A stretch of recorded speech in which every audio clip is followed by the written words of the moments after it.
U.S. federal troops have been deployed to end tensions in the city since the death of George Floyd. Law enforcement is believed to be causing trouble, with the mayor accusing them of seriously deteriorating the situation. Portland has been the scene of intense protests for almost 2 months. Triggered following the death of George Floyd last May, they continued despite the decline in media coverage. But for the past week, the presence of federal law enforcement agencies and their methods of arrest have rekindled tensions. So much so that Sunday, the mayor of Portland demanded their departure. "We have dozens, if not hundreds of federal agents deployed in our city, and they are contributing to the serious deterioration of the situation," the Democratic mayor told CNN.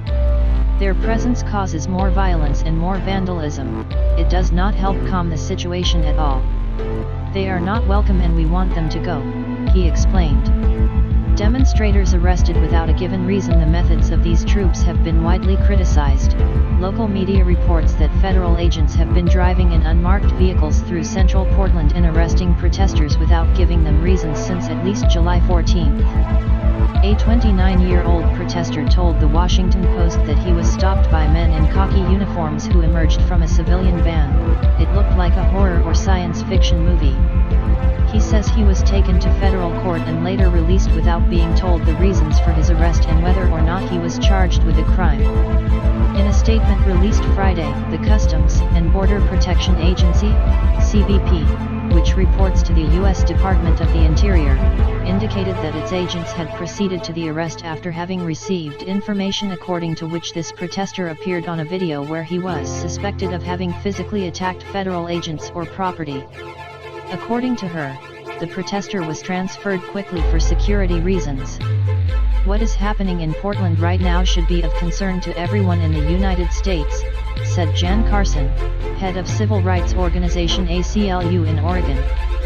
The Oregon Attorney General, meanwhile, called for an investigation by the Department of Homeland Security after videos circulated showing federal agents, masked and unidentified, arresting protesters, CNN reported on Saturday.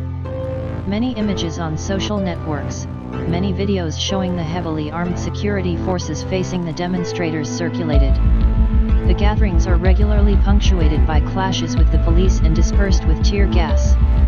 Police said on Twitter on Sunday that protesters attempted to set fire to the city's police association headquarters overnight from Saturday to Sunday.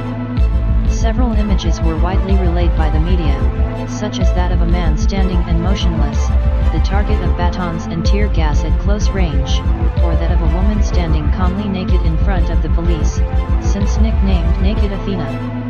Over the weekend, women who describe themselves as mothers, the Portland Moms, also gathered on several occasions in an attempt to ease tensions. "I don't see a riot here, take off your riot gear," they chanted to the attention of law enforcement officials during the rally in federal court on the night of Sunday to Monday. On Twitter, the Democratic governor of Oregon, Kate Brown, strongly criticized the intervention of the federal police in Portland. "This political comedy of President Trump has nothing to do with public safety," he said. She writes. For his part, the U.S. president defended this deployment of troops. "We must protect federal buildings and our population," he wrote, pointing to local leaders missing who have lost control over anarchists and agitators for months.